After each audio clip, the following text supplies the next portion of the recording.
The Anything Show with Jon Francois wants to give you a $100 gift card and an Anything Show shot glass and keychain Monday, July 26th. All you have to do is tell us on our social media what is your bucket list travel destination. That place you desperately want to go to now the pandemic is winding down and it's safe to travel again. Facebook.com/The Anything Show, or you can contact us on Instagram at Anything Show Francois. Let us know what your bucket list travel destination is. And on Monday, July 26th, you could be the one winning a $100 gift card and a shot glass and keychain, courtesy of The Anything Show with Jon Francois. Have you been thinking about buying a house, but are unsure of where to start? First Time Home Buying Basics will take a possible complex and confusing process and make it a breeze. Arizona residential real estate broker Josh Mattison will guide you through this step-by-step process as he has with hundreds of clients over the last 20 years.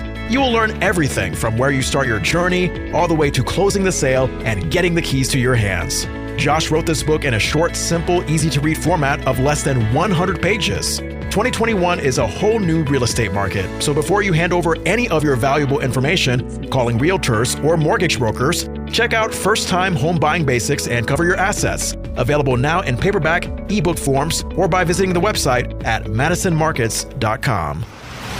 This podcast is brought to you by Military True Crime Addict, a podcast focusing on true life events of military personnel, veterans, and those associated with the military. Give a voice to the victims and hear their side of the story, raise awareness of the heinous crimes, and support those most impacted. Military True Crime Addict is available wherever you get your podcasts, and you don't need to know anything about the military to listen. Now, back to the show.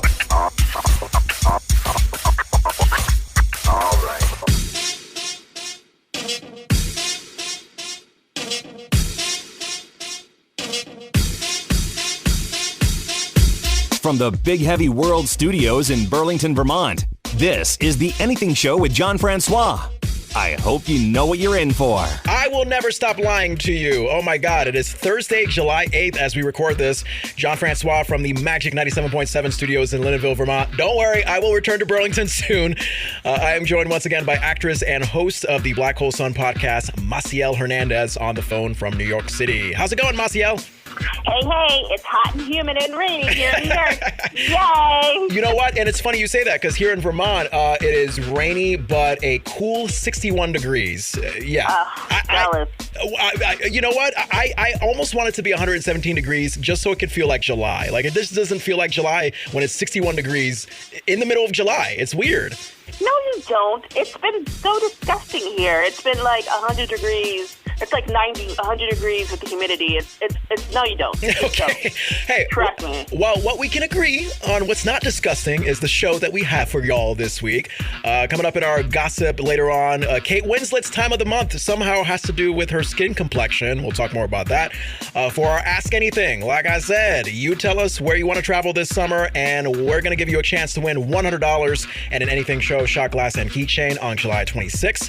For our headlines, Massiel, do you want to try a sour gummy candy chicken sandwich? No. Okay. Well, we're going to talk more about it, and I'm going to gross you out more. All right. So listen, subscribe, follow, rate, and review The Anything Show with Jon Francois on Apple, Spotify, wherever you get podcasts. Follow us on Facebook.com/The Anything Show, Instagram at Anything Show Francois, and we're on YouTube under simply The Anything Show with Jon Francois. Shot glasses and keychains are available, and you can send me a DM for that. Massiel, shall we get going with them damn headlines? Yeah, let's do it. Yeah! All right, so I never thought I would say this, but there has been an illegal ring based on coupons. Yes, like coupons that you would use for like Stop and Shop, any grocery store.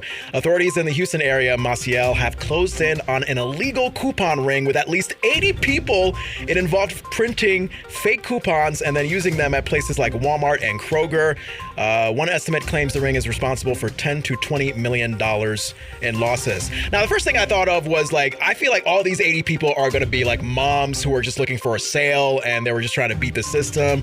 I don't know. What do you think? I mean, are you a big user of coupons, Massiel? Because I know you're good with money, trying to save money over there in New York City. Well, I mean, I do like a good coupon once in a while, but this just sounds like next level. It's always bigger in Texas, and this is like next level. like rings, like coupon. Who would have thought that there would be a fake coupon ring? And there's an investigation. Is the FBI involved? What is going on?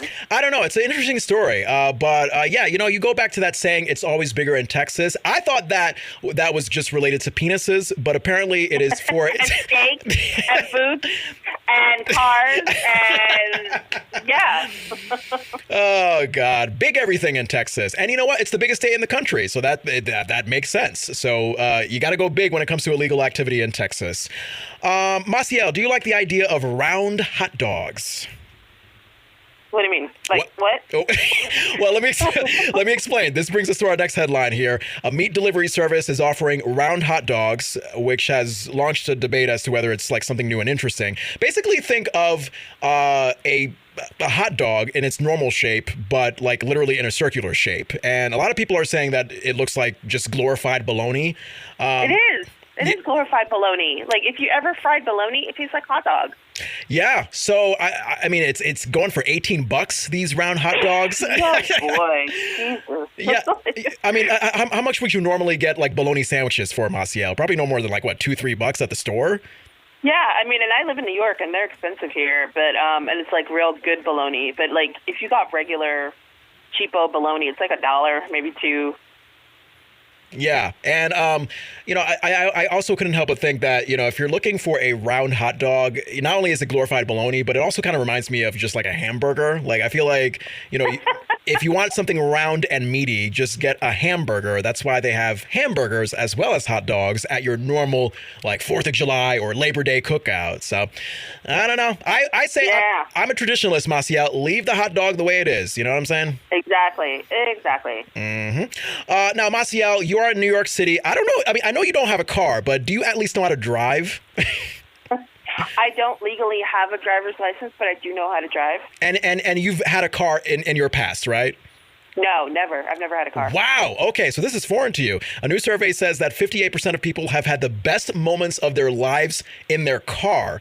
Now, I'm in rural Vermont, Massiel, so I do need a car to get around. And this is, a lot of these things are ringing true to me. So believe it or not, Massiel, some of the things that we love to do in our cars are talk to ourselves. Cry. Yep. I remember. Things you can do in the bathroom, by the way. Like, you still need a car for that. Like, you know what? That's true. And you know what? The bathroom is free. You don't have to pay like $28,000 to cry in a vehicle. You can also shop online in a car. I've never done that, but hey, if you're also something you can do in the bathroom. This is, you know what, Massiel? This is true. But the only thing is that your phone could like accidentally drop in the toilet where your poo is. So I don't know about that. I don't know. You don't have poo in your car, last I checked, right? Oh, geez. You can online shop anywhere. That was my point. I know. Now you cannot have sex anywhere, but a lot of people have had sex in their car. That's another thing that they love to do in their car. Also, you can do that in the bathroom. But okay. I gotta say. Number one, it's more cleanly to do it in the car than the bathroom. Number two, I feel like it's a little bit more spacious and comfortable in the car than in the bathroom. Not saying I've had sex in the bathroom, but I actually, and this is a TMI moment, Massiel. Oh, okay. If my girlfriend Tony's listening, 4th of July weekend, we both actually had car sex for the first time in our lives, like total, not just as a couple, but total.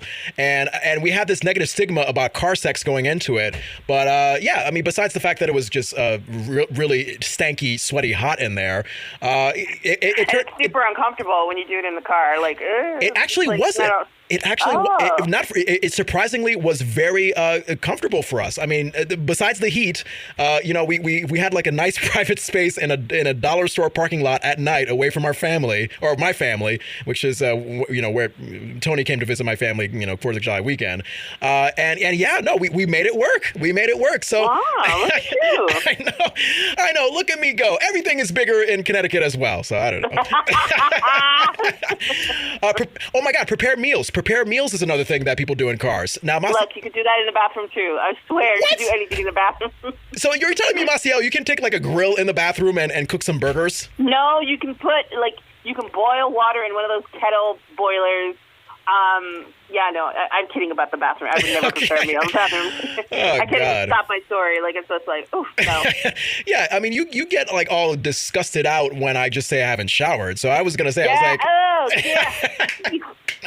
Yuck. Yeah, so me and Massiel were talking off the air, like, this is the second time we're doing the show together, and I have not showered, so it's kind of like a superstition at this point. I love how you have to share that with me, and I'm like, ugh. Well, like, I'm not even creeped out by the car sex or poo, whatever. I'm like, you didn't take a shower? Ew, dude. Like, there was a lot going on in my day, Massiel, and when that happens, sometimes you have to leave the showering to your free time. You know what I mean? So I may have free time tomorrow. Sure. Okay. Now, Massiel, you know what? You're talking about how it's hot and humid and disgusting over there in your apartment in New York City. So it is the perfect temperature to get ice cream. And this next headline here gets into how you enjoy your ice cream. So 1/3 of people enjoy ice cream in a cup. Almost as many prefer a waffle cone. 1 in 6 prefer a sugar cone, while only 1 in 12 want a cake cone. Massiel, what say you? How do you like your ice cream? Well, because I'm in New York, we have Mr. Softy. I mean, we had this conversation a couple of times in this podcast about Mr. Softy. Actually, Mr. Softy yesterday was parked outside. So, I don't know. Hopefully not doing any pedophile activity, I hope. No, he was outside just looking at me like, don't you want vanilla ice cream in a cone with sprinkles? Like, oh, God. Is that code for something? I don't know. No, it's just like, that's my MO. Like, what I like to get when I see Mr. Softy, I like vanilla ice cream with sprinkles and a regular cone. But what kind of cone? Like a waffle cone, a cake cone, a sugar cone? A regular. Which one's the? So the waffle cone is the one that like looks like cardboard and tastes like crunchy cardboard. It's that dark brown, like slim. No, I know. Yeah. Is it usually ginormous? Yeah, it's pretty ginormous. No, that's not the one. The one I'm talking about is the one that's like, it's a little handle. It's a tiny regular cone. It's none of these. It's not a sugar cone. It's not a cake cone. It's very light in color, right? It's like a light caramel, small, circular. Yeah, that's very, very tiny, very tiny. Yes. I'm thinking that a waffle cone has like the lines on it, right? Like the little, like a waffle. Yes. No, it's not that one. Yeah, so it's basically pointy. It's literally like, think of a cone head upside down, and that's a waffle cone. And a sugar cone. Yeah, sugar cone is like kind of the same thing. So you're talking about my favorite cone, Massiel, which is a cake cone. Yay, we are the same person. Oh, is that what it is? Okay. I never knew the name. I was like, it's a regular cone. I just want a regular cone. Exactly, and I love you for saying that, because any other cone besides a cake cone is an irregular cone. It is disgusting. It's that. Oh my God, it's just so small. It's so delicious because it's a cake cone. It tastes like cake. Yeah, and then it feels like when you get those, you don't feel like you're like indulging too much. Like you're getting a perfect size ice cream, and that's it, you know? Yeah, absolutely. So when I get an ice cream like that from a wonderful non-pedophile ice cream man such as Mr. Softy, I want to say thank you, which brings me to my next headline here, because believe it or not, Massiel, there's a such thing as sincere thank yous and insincere thank yous. A study found the average adult will say thank you 207 times a month, but 54 of those thank yous are insincere. So some people say that's a bad thing, but others want to get a thank you even if it's meaningless. Massiel, do you find yourself having a few insincere thank yous in your daily life? No, because the only time I say thank you is when I mean it. I mean, I live in New York. People don't say thank you here. It's just like, I know other places people are like, thank you. Like, what's all the thank yous? And with the sorries, like, sorries is another thing. And I'm like, why are you saying sorry? You don't need to say so many sorries. Yeah, yeah. And I get what you mean. Like, I feel like in the Midwest and the South, there's sort of that hospitality vibe where they can overuse thank you. Whereas New York City, like you said, I mean, there is a very raw, like, mean, like, gritty, honest, like, I'm just trying to get to where I need to go. Mean. I'm saying that... I'm saying that if I'm going to say thank you, I'm going to mean it. Like, I'm not going to just be like, oh, thank you. Like, this, I get it. I rather say thank you and mean it than just say thank you without any meaning, I guess. Yeah, you know what? You conserve your thank yous. You make it a special.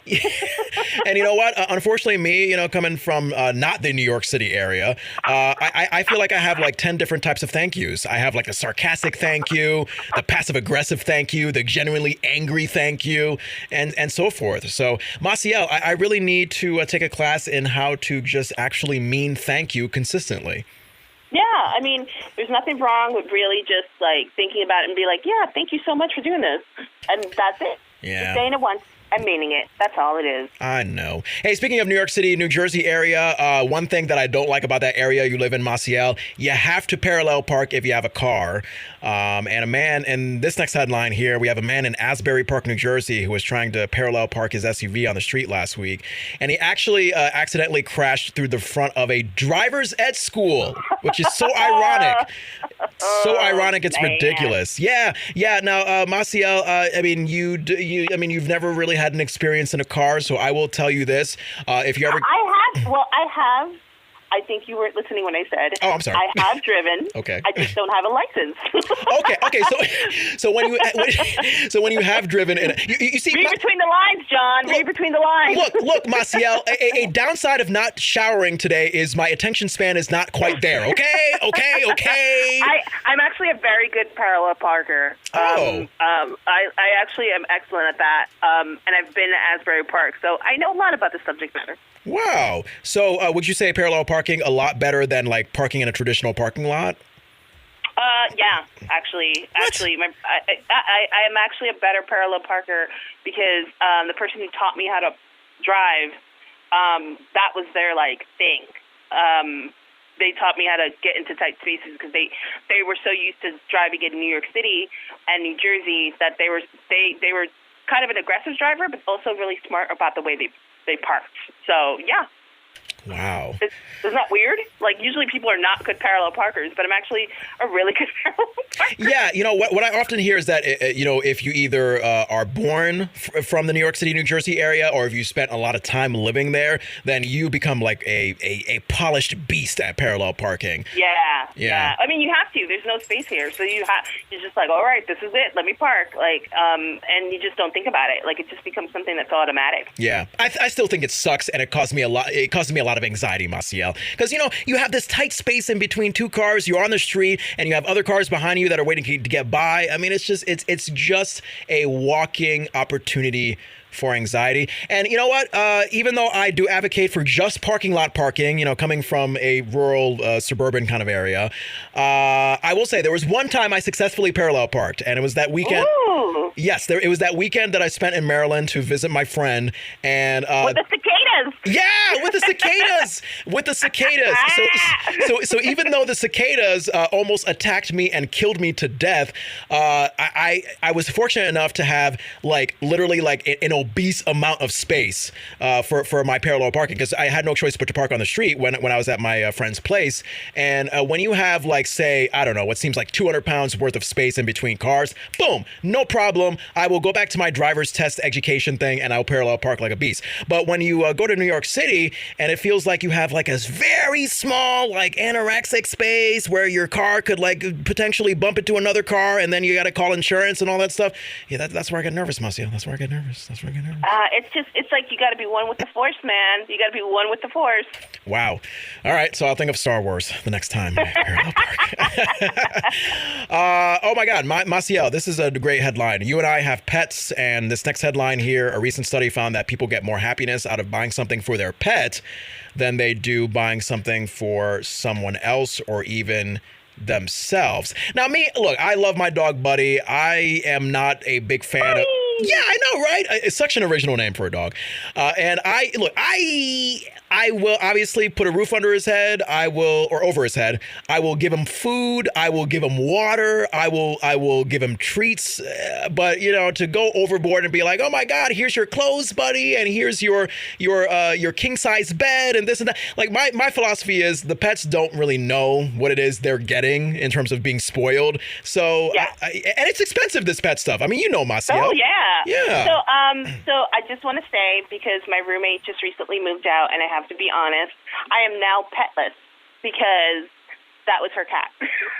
Yeah. So I'm a little sad about that, but I will say this much. Monty was the name of the cat, and Monty, we bought him little toys and I bought him this little scratching toy and stuff. He didn't care for that. You know what he cared for? What? He cared for boxes. Old empty boxes, yeah. Amazon stuff, or bottle caps. You ever buy glass sodas, like Coca-Cola comes in glass bottle, or even certain sodas. The little top you throw it in the floor. He just played with that all day. That's all he cared about. Like literally all he loved. It was today as I'm cleaning up, I find all the bottle claps. I'm a little sad because he's not here anymore. But it's like, oh, maybe I'll get a goldfish. But yeah, and that's a great point that you make, Massiel. I mean, we go out of our way, to spend like $150 on this castle or this big Lego structure for our dogs and our cats and such. But come to find out, like they find a piece of bubble wrap on the floor that you didn't pay a lot of money for, and they're having more fun with that than the castle that you paid $150 for, Yep. Exactly. Goodness gracious. So we love our pets. Something that Massiel clearly loves in this next headline is a sour gummy candy chicken sandwich. No, I don't. When did I say that? Earlier in the show. I'm clearly not lying. Earlier in the show. No. Hello, I said yuck. I know. Yuck? I thought you said yuck. I'm so flabbergasted by how delicious this is. No. Okay, so let me explain. So do you like Airheads candy, Massiel? I do, actually. Oh, God. So Airheads candy, wonderful. I love those strips of candy. The makers of Airheads candy, they actually took a shot. Now, this is a one-time thing. They debuted their own chicken sandwich. The entire bun was made out of sour gummy candy. It turned out to be a marketing gimmick, but also it was a real sandwich. And it was actually just for one day. It was actually for National Fried Chicken Day. And just like a restaurant in Chicago had it on their menu. So we don't know how it tasted. My guess is that since it's a combination of tearful sour candy sweetness and the greasy meat taste that you usually get from a chicken, I would imagine that it was pretty disgusting. I don't know. How about you? Sounds grotesque. I'm just like, ooh, that's just not two things I want together. Like, no. Yeah. Oh, God, Massiel. Perfect timing. Now, mind you, just like last time, not only did I not shower, but I also ate McDonald's. This guy. Look. But the last time we did the show, Massiel, I ate McDonald's like shortly before we went on the air, and I was clearing my throat like every 2 seconds. Now I ate McDonald's like several hours ago in the afternoon, and we're recording this on Thursday night at 7 on July 8th. So I'm doing pretty good. You're doing all right. You're doing all right, kid. You're doing all right. Thank you. Now you called. You said you called like a sour gummy candy chicken sandwich grotesque. I want you to tell me if you think this is grotesque, because this next headline here, this is all about a TikTok cooking trend that came out. Oh, God. Wait, are you saying at TikTok cooking trends, or are you saying yes? Okay. Yes. So get this. So people are now on TikTok putting pasta noodles in their air fryer. They're burning them essentially, and then they're bragging about how good they are at making pasta chips. Now, Massiel, have you tasted pasta chips before? Are you saying this is disgusting? No, because it's stupid. That's so stupid. It's like, hello. Oh, my gosh. But you don't know for sure until you tried it. My girlfriend Tony the other night, Massiel, since she's obsessed with TikTok, she actually tried this herself. She actually, took pasta that we were already having for dinner, and she mixed in olive oil, salt, pepper, Parmesan, maybe some other things that she wanted to flavor them with. She popped it in the air fryer, I'm assuming at 400 degrees for 10 minutes, because that's what the instructions say. And she did not have them with dip like other people on TikTok may have. But I was tasting these things and I was like, you know what? This is not too bad. I feel like this could be a bag of chips at a grocery store, a bag of pasta chips. Yeah. I am on TikTok, so everybody follow me. Yay. But I do notice there's a lot of weird food trends that go on TikTok, and I'm always like, ew. So that's how I feel. Follow me on TikTok. I do a lot of funny stuff. Hey, hi. Well, give us your handle. How are we going to follow you on TikTok? And what kind of funny stuff do you do? It's my first name, Massiel, Massiel, N is in Nancy, H is in Hernandez, and that's my handle. I do a lot of different things. I do, little sketches, and I do a lot of for a while, I was doing a lot of stuff for Monty, but now I have to find myself a new cat. Oh, okay. a new cat that let me torture him. And then just like little sketches and just stitches and just my opinion and, stuff like that. All right. So if you want to have a judgmental opinion about pasta chips before you even tried them, and you prefer more fun stuff, go to Massiel Hernandez's TikTok. You will not be sorry. Yay! Definitely. I love it. Massiel, this next headline here, and this I think kind of can ring true with you, because you are very responsible about money, as as opposed to me, who is not. Now, a study actually found that we hit our peak financial recklessness when we are 22 years old, which is surprisingly early. I feel like our entire 20s is just recklessness. And it actually takes a rude awakening to get people to pay attention to their finances. So stuff like having a kid, applying for a home loan. I'll be 30 in November, and I'm still spending recklessly as if I was 22 and below, because my thing is YOLO. If I want to have McDonald's for the umpteenth time this month, look. If I want to spoil my girlfriend with ice cream or whatever, like I have every right to do so. Okay, it's my money. I worked hard for it. Okay, sir. Okay. When is your birthday in November? Is it the beginning or the end? It is toward the end, November 27th. I am a Thanksgiving baby. I'm a Sagittarius, Massiel. Sagittarius. Oh, that explains so much. So, what does that even mean? What is that? Okay, watch it, because Sagittariuses are sensitive. So watch what you say. I know. I'm trying to be nice. I didn't say anything else. My birthday's at the end of October. I'm a Scorpio, so we could be. Oh, dang! Look, I mean, you've getting back to the subject of money. Okay, go ahead. I will say that I had, as I've said prior, that I am 43. I'm way better with money than I was when I was like 19. Okay. But I still have a lot to learn in terms of money. I will say that my 20s, I don't remember my 20s. They were a blur. I had a great time, I'm sure. I was really irresponsible. So, there was a lot of nonsense and a lot of spending on a lot of nonsense. And then in my 30s, I feel like in your 30s, you start to realize, okay, I can't do this anymore. And something like, I don't know, you want to buy a house or have kids. In my case, it was like just trying to own a condo, or I moved to California and I couldn't get anything because my credit was terrible. That was, you definitely get a rude awakening. You want to kind of get on board with your money prior to being like, I'm going to move across country and buy and get a condo. It's like, no, your credit's crap, so you can't do that. Oh, boy. Well, Massiel, I hope that in 20 years I'll have that awakening like you did. Maybe in 5. It was like I was like 35, 36, but and then it was like, oh no, okay. Yeah, you Scorpios and your responsibleness. What? Well, I'm complimenting you. I'm saying you Scorpios and your responsibleness. That's a compliment. No, that's cold. I didn't like that too. Fine. Hey, our last headline here. This is actually tying into money and also tying into driving. This is actually an interesting question. 1 in 6 people were asked, what would you do? Would you rather go to the closest gas station for convenience or go out of your way to find the cheapest gas station? 1 in 6 people said it either, they said it depends, or they don't have a car. So that's kind of you, Massiel. But of the people who did answer, 46% said they would just go to the closest gas station. And considering, that makes sense. And considering how high gas prices are going right now, that is very surprising. Wow. Yeah, now personally for me, someone who drives and has a car, it depends on how much time I have. So, like for example, Massiel, I think the last weekend of June I was in Connecticut and I had some time to kill.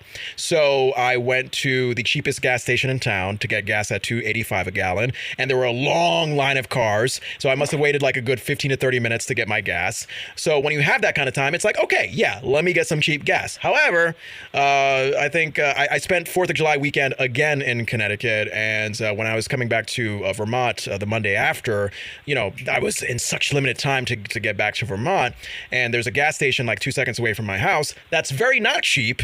In fact, I think it was like nearly like $3.30 a gallon. It was insane. But for the sake of convenience, because I gotta go, I just kind of sucked it up. So yeah, it really depends on what your situation is, Yeah, I think that if it's all about convenience. I feel like if I had a car and I need to get gas, I know the prices are insane right now, but I feel like it's one of those things where it's like, knowing me, I'd probably wait to the last minute and be like, oh crap, I gotta fill the tank, and I'm stuck with the closest place. Yeah. Oh boy. Well, Biden, do something about those gas prices. I think that's Biden, do something. That's a great way to end our headlines. Biden, damn it, you don't have my vote if you don't put gas down. Oh, jeez. Sorry. I got a little bit political there. I apologize. But I know. But hey, if you want to send a headline over to me and Massiel, facebook.com/The Anything Show, or you can hit us up on Instagram at Anything Show Francois. That's at Anything Show Francois.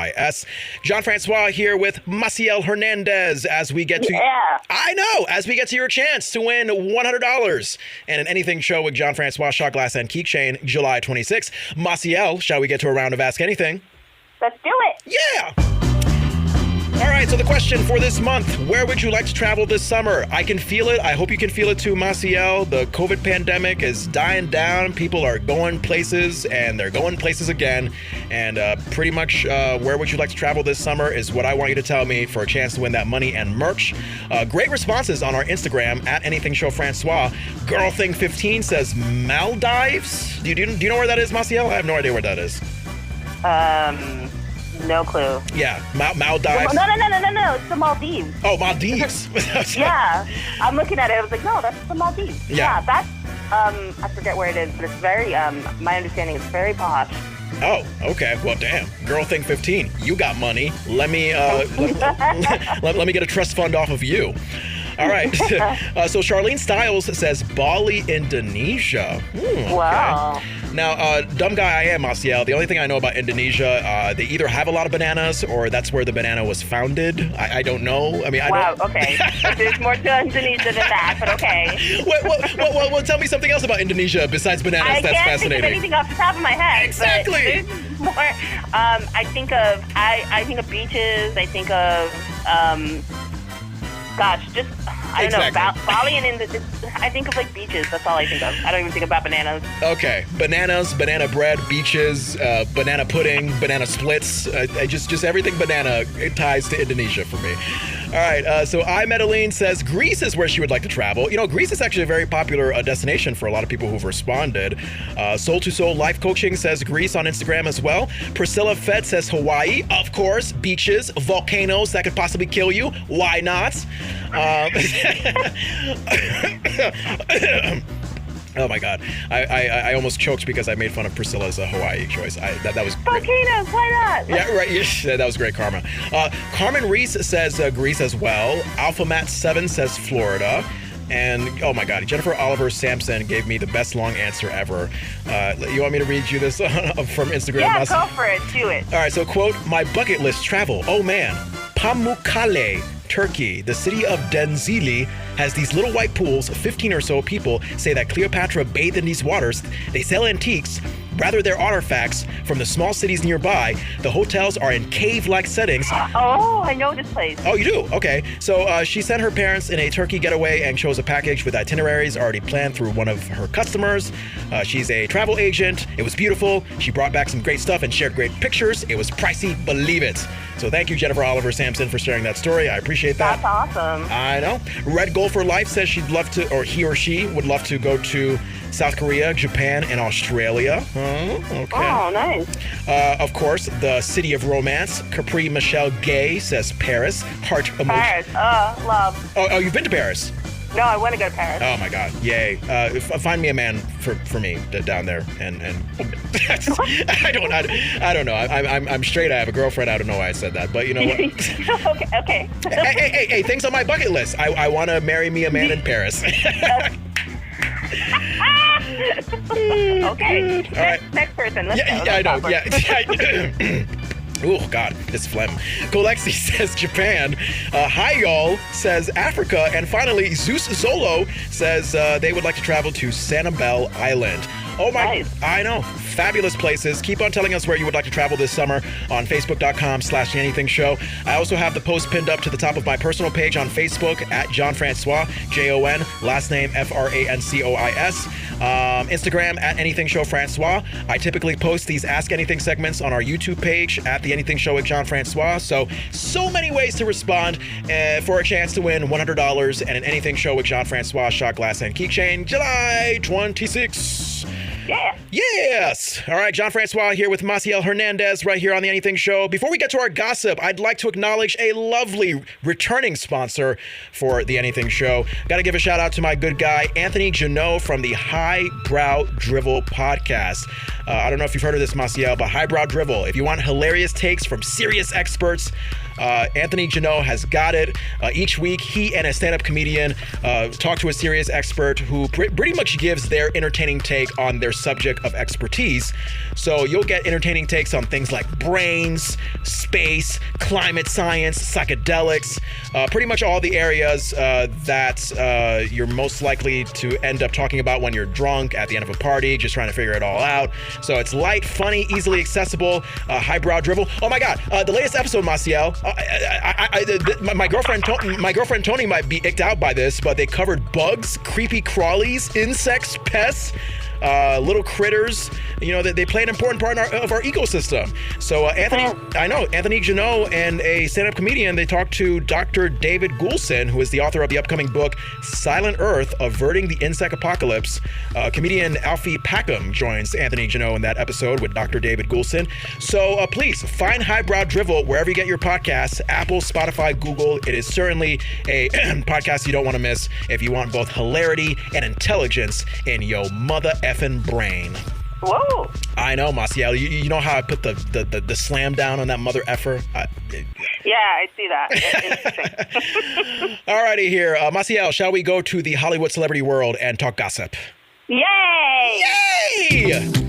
All right, what better way to start off our gossip than with the time of the month, the periods, the red waterfall spectacular that usually comes from women.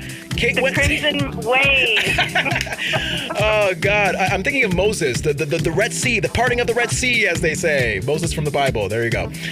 Kate Winslet actually said that her menstrual cycle affects her complexion to the point where she has to adjust her foundation accordingly. She says, quote, "Depending on my cycle, my skin can be a little bit more inflamed. Do you know what I mean? At the beginning of my cycle, my skin is a lot more even. In the middle of my cycle, everything fires up a little bit, so I mix a couple of tones," end quote. Massiel, do you know what Kate Winslet means about this? Yes, I just want to point out, Kate Winslet, if you're listening, you're not special. This happens to all of us. So, yeah, get over yourself. Okay. Well, because I'm not a woman, I didn't know that this happens. So this is... Yeah, there's all sorts of, calamity that happens with, PMS, your period. It's all kinds of crazy that happen with your body, with your skin. Yeah. It's All right. It is what it is. You kind of get used to it. Okay. All right. Good to know. Nick Cannon, speaking of periods. Hey, speaking of periods, because if there's anything I know about periods, Massiel, is that it releases eggs, so a woman doesn't get pregnant all the time. I think that's what it's about. So Nick. Good. Look at you, paid attention class. So Nick Cannon, of course, this doesn't apply to him because he's just having kids all over the place, like it's water that he's drinking every second of the day during a hot summer day. Nick Cannon is basically saying YOLO when asked, why is he having all these kids? So he's had 4 kids with 3 different women in less than a year. And he said on his radio show in LA recently that he's actually having these kids on purpose, Massiel. It's not an accident. So let's go. Yeah, let's go through the list. So Nick Cannon welcomed a baby with Wild 'N Out model Alyssa Scott in June, just weeks after he had twins with another woman named Abby De La Rosa. So that's 3. Yep, that's 3. Okay, yeah, do the math for me, Massiel, because I suck at math. Last December, Cannon and model Brittany Bell welcomed daughter Powerful Queen. Yes, her name is Powerful Queen. So that's 4. The pair are also the parents of 4-year-old son Golden, and that's 5. So Cannon's first venture into parenthood was actually with ex-wife Mariah Carey, with whom he shares 10-year-old twins Moroccan and Monroe. So that's 7. Yeah. 7 kids. Yeah. And you know what? Funny enough, I think over it was the last weekend of June, I was in Connecticut having dinner with my family, and we were talking about this. And, of course, my mom, because she's had 3 kids, she knows how expensive and overwhelming kids can be. She immediately is just like, oh, my God, Nick Cannon, what a crazy guy. Why is he having 7 kids? And my thing of it is that, hey, you know what? If it's his intention, if he loves kids, and if he can, most importantly, pay for them, then who are we to judge? That's his life. That's his prerogative. So let him have kids if he wants to have kids, you know? Yeah, exactly. And if I'm not mistaken, he had a little bit of a health scare not too long ago. So I feel like, he's going in line with what people typically do after they have health scares, which is like, live your life to the fullest. You never know what tomorrow will bring. So if he wants to have kids, that number in the 100s, then okay, Nick Cannon, populate the earth, will you? I love it. All right. Well, speaking of Nick Cannon's kids, I think if there's anything that Nick Cannon's kids can use, Massiel, is something that will benefit their mental health. Maybe something like a musical picture children's books that talk about their mental and emotional health. I know. And of course, a great source of that for Nick Cannon's kids is our good friend Emma Paunil at Emma Paunil Music. So this could apply to Nick Cannon's kids or your kids if you're listening right now to this podcast. If you have a kid that maybe needs to learn more about their mental, emotional well-being, maybe you want your kid and yourself to look into the psychological and physiological effects of listening to instrumental music and how it could decrease the anxiety level of your kid and really increase their creative performance. My God, there's nothing better than Emma Paunil's musical children's picture books. One of her most popular books is called Gentle Dragons, Healing and Dealing with Emotions and Feelings. So if you want to dive into that, because really, I think to start kids early on, understanding how their emotions are and how their mental health is, it's only going to set up themselves better for the future, Massiel, right? Yeah, of course. Yeah, so go to emmapaunil.com. That is EMMAPAUNIL.com. Emma Paunil Music and her musical children's picture books. Go get them for your child. You will not regret it. And of course, yes, I'm talking to you, Nick Cannon, because you have 7 kids. You have plenty of opportunity to teach your kids about their mental and emotional well-being. Yes. Massiel, have you watched The Nutty Professor? Yeah, a long time ago. Yes, and when I say The Nutty Professor, I mean not the original movie with Jerry Lewis, but the remake with Eddie Murphy. I was going to say Eddie Murphy. Yes. Well, speaking of kids, Jada Pinkett Smith, I believe with one of her kids, Willow, and her mom, because Jada has this Facebook Live watch show called Red Table Talk. Yeah, you've heard of it. So she actually revealed that she was going through some substance abuse issues during the making of Nutty Professor, because Jada Pinkett Smith was also in the movie with Eddie Murphy. And actually, she went on the set. And I guess during filming, she had a bad batch of ecstasy in the makeup trailer. So she actually did the movie high. And I am floored at this because, you kind of look at the movie and you kind of look at Jada Pinkett Smith. And I've up until now, I never perceived Jada Pinkett Smith as someone who was dealing with that kind of stuff. But, I don't know. Did you know anything like that about Jada Pinkett Smith, or are you surprised as well? She seems very... I feel like she from watching her on the show and learning, because I do watch Red Table Talk, and I feel like she's very open-minded. She's very experimental. So the story doesn't sound too far-fetched. I just think that that's kind of crazy that she did ecstasy at work and fell and passed out. She did it at work, did ecstasy, and she's just whatever about it. I don't know. A lot of these actors are kind of kooky to me. They get these high-profile jobs, and they're like, yeah, I'm doing a ton of drugs on set. Yeah, right? Yeah. Just so casual about it. So casual. Yeah. Oh, my God. Massiel, are you a fan or a watcher at all of the show Jeopardy? Does it make your head hurt? Of course. Oh, you do? Oh, okay, wonderful. You're so smart. It makes my head hurt, so I never bothered to watch it. Okay. On Jeopardy the other night, people were calling this final Jeopardy question the easiest in the world, and I wonder, since you are a Jeopardy viewer, Massiel, if you know the answer to, the question to this answer, rather, for Jeopardy. So this is the one. In 2019, this public university attempted to trademark the word "the" for use on clothing and hats. So. Oh, I don't know that one. Ooh, do you know the answer? I do know the answer, Massiel, because I did my research. The question rather, is what is the Ohio State University? Apparently. Oh. I don't understand how that's the easiest question. I feel like I don't understand how that is relevant. Like that's yeah, right. It's like unless you are a nerd about universities and maybe their athletic programs or whatever, like nobody's gonna know. So no, that's like that was one of those questions I'd be like, okay. Another example of how the Jeopardy elite thinks we know more than we actually do. Massiel, did you ever watch Tiger King on Netflix? Oh my God, I was obsessed. Yes! I'm obsessed! Yes! I loved it too. Oh my God. It was basically the show to watch during the heat of the pandemic last year.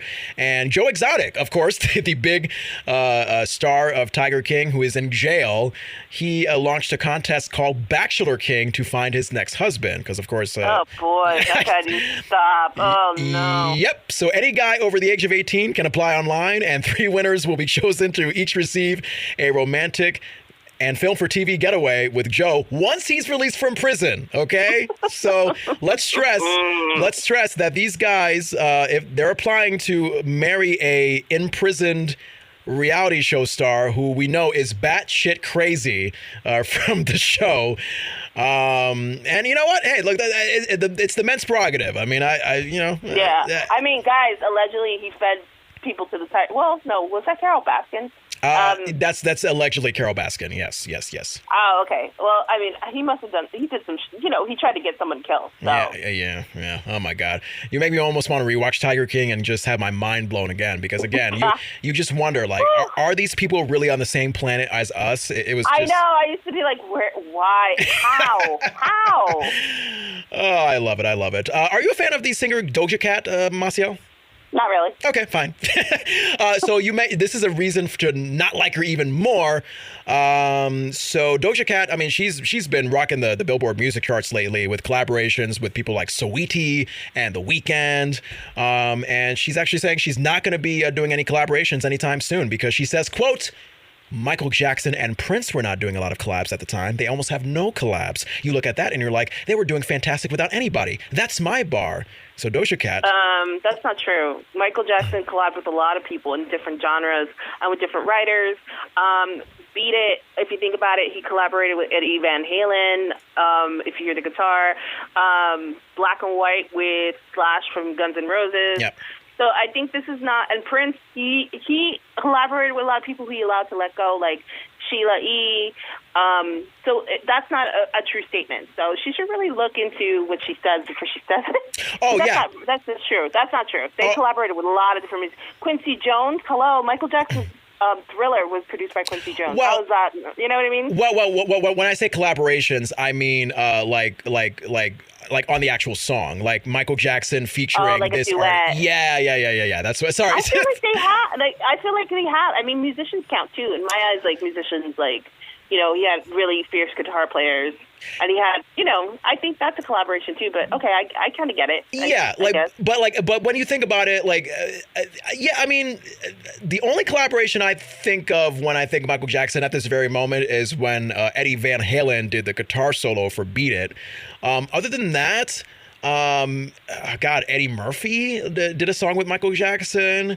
I mean, Drake. Oh yeah, he did. Yeah. I was like, really? Did he? Because I'm thinking about that song with Eddie Murphy. He did it with Rick James. But my thing is, I have heard Doja Cat's music, and I'm like, she can't compare herself to Michael Jackson. Yeah. Those are different artists. They're musicians, artists, writers. I like her music isn't that impactful. Yeah. I should say. I just I'm like, girl, I don't know. Like, I would not compare myself to those two powerhouses. You're always walking a dangerous line as a modern day artist, comparing yourself to legends like Michael Jackson and Prince. Because out of the woodwork, you're immediately going to get these old school music diehards who are like, oh my God, no! Like, you would never, you couldn't even sit in the same toilet as Michael Jackson and Prince, much less to be compared. So yeah, Doja Cat needs to watch what she says. Take a seat. She needs to take a couple seats.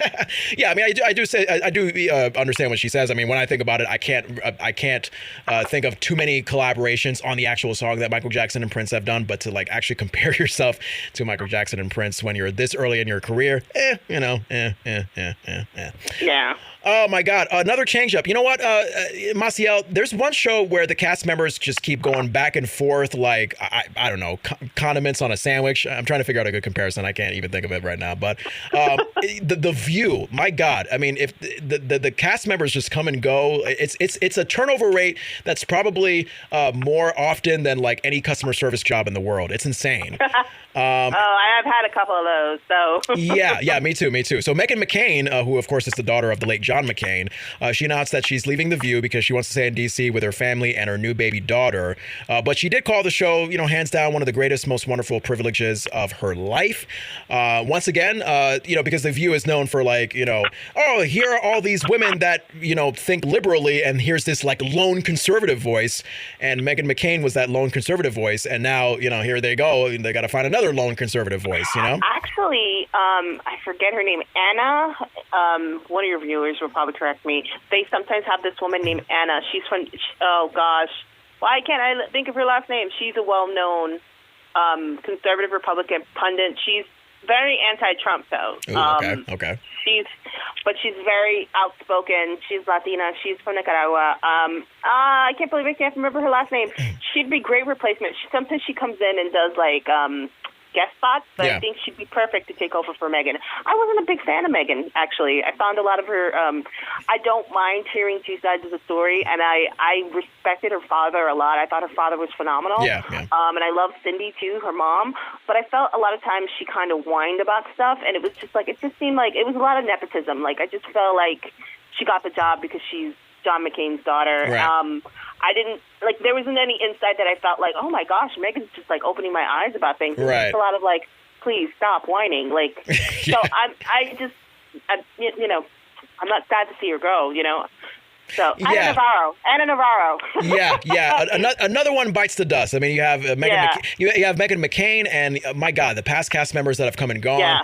Elizabeth Hasselbeck, Star Jones, Rosie O'Donnell. Also, I feel like Elizabeth Hasselbeck was supposed to be the conservative person too, but she was she was another person that I felt like I was like, do you really know what you're talking about? Or like it was just like it just seemed a lot of. The person I was talking about was Anna Navarro. She's well versed in politics. She'd be a perfect replacement for her. Oh, okay. Wonderful. So Anna Navarro, get your resume out there to the ABC studios in New York, and you might be the next panelist on The View. She'd be perfect. I know. Hey, another Meghan is in the news. Megyn Kelly, she is actually getting her show on satellite radio. That's another conservative voice. Of course, Megyn Kelly was well known for her show on Fox News, and then eventually she got like this big offer from NBC, and then very quickly that tanked for her because she pretty much brought her controversial Fox News personality to a mainstream big broadcast network like NBC. I don't know, Massiel, maybe you know this. I think that she did a segment where on NBC debating about like if Jesus was black or Santa was black or white or something like that. I mean, she did something very controversial. Oh, I remember she was talking about doing blackface on Halloween. Yeah. Subject matter, and it was just like, it's okay, and it was like, I don't think it's ever okay, Miss Meghan. And you know what? Like I said, I do respect people for, having their opinions, because what is life without, different perspectives? But that was a little too much for me. I'm like, no, that's not good any time of the year. Yeah. And it's funny because, Meghan, obviously on satellite radio, there's no FCC regulations like you would get on NBC. So she has all this freedom. And she was, I guess, asked about her time at NBC. And she said, quote, NBC was not intellectually stimulating for me. And now I feel like I have the best of both worlds. I'm fired up and making a difference, end quote. Now, I feel like she's only saying that because maybe she's still a little bitter about being fired from NBC. I have a feeling that if NBC gave her more of a chance, she would have stayed and really make the best of it. So I don't know. Hey, lastly, in our gossip, let's talk about how much is too much money, because Samuel L. Jackson, LL Cool J, Magic Johnson, they are doing a traditional thing this coming, well, I guess right now in the summertime, where they are touring Italy on a yacht that costs more than $1 million a week. Wow. Okay. Yep. So they do this with Holly Robinson Pete and Rodney Pete. I guess Steve Harvey usually joins them, but he's not doing that this year. And my question is, I mean, look, as someone who obviously cannot afford a yacht or Italy, like, which is more appealing, like being on a yacht or getting off the yacht and seeing the wonderful country of Italy? Like, I feel like I'd be conflicted. I mean, I'm spending $1 million a week on this yacht, so I feel like I should be on the yacht the whole time. But then again, it's like Italy. You want to see all the sights. So I don't know, Massiel. Yeah. What would you do? I hate boats. Oh, wow. I get really bad motion sickness on boats. I've never done like a cruise or anything. Everybody's like, "Oh, you'll be okay." I'm like, "No, I'm okay. I don't need to be on a boat." I get sick on the ferry, so to me, like the thought of a boat does not appeal to me. The thought of Italy, like walking around Italy, sounds amazing. So. Beautiful.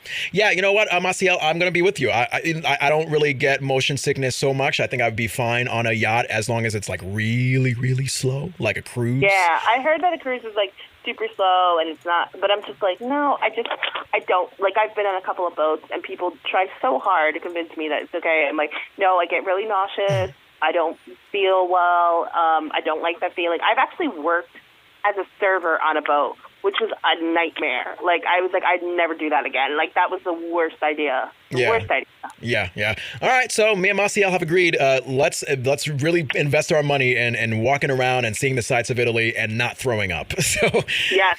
There you go. That's our gossip right here on The Anything Show. And if you have a piece of gossip you want to send us over, Facebook.com/TheAnythingShow, Instagram @AnythingShowFrancois.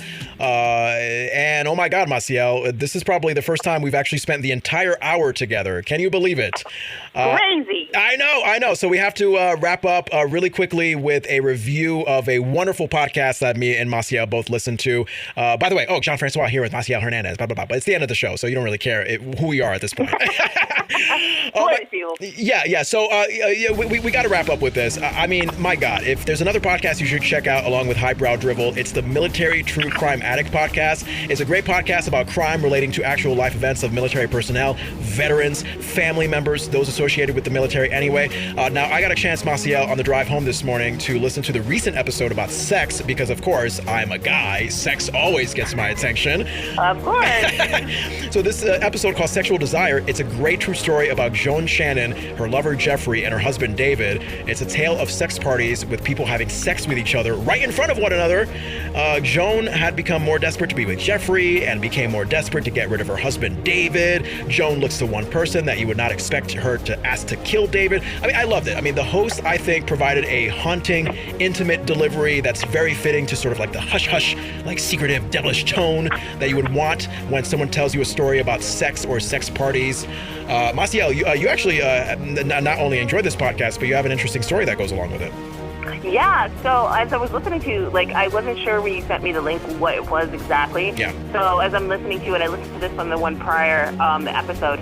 One of my relatives works for the military, and he kind of, what's the word for his job? So a lot of this stuff happens. So what's going on in this podcast is true to form to a lot of military life. Like, we know about cases, like really big cases where there's murder and stuff. We know about that. But then there's like other instances like the sex party thing and, you know, not as big as the ones we've seen prior in the news. Like, we usually don't hear about different misdemeanors in the military because there's a team of people, like my relative, who's part of this team, who takes care of this and kind of keeps it hush.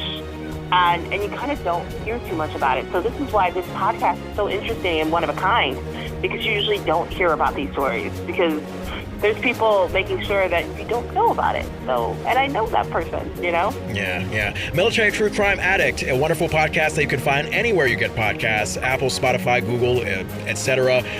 Hosted by David Kokish or Kakish. If I pronounced either of those incorrectly, David, I apologize. But thank you so much for sponsoring The Anything Show. I appreciate that. That is our show. Me and Massiel loved you spending time with us. Remember, Facebook.com/TheAnythingShow, Instagram @AnythingShowFrancois, YouTube @TheAnythingShow with Jon Francois. You have many chances to tell me where you would like to travel this summer for a chance to get $100 and an Anything Show with Jon Francois shot glass and keychain on July 26th. Massiel, do you want to do a shameless plug of all your stuff before you go? Of course. Of course. Hi, guys. So I have a podcast, too. It's called Black Hole Sun Podcast. We talk about weird and wacky stuff, aliens, true crime, conspiracy theory. My recent episode that's been posted was about the Free Britney movement, part 2, because I have 2 parts to that. And that's at Black Hole Sun Podcast. And you can find all my social medias by my first name, Massiel, N as in Nancy, H as in Hernandez. That's my handle. At any of my social medias, I'm on TikTok, I'm on Instagram, I'm on YouTube. Find me there. Awesome. Yeah, we had a decent amount of likes for our Free Britney conversation right here on this show, Massiel. Awesome. So, I know. Wonderful, wonderful.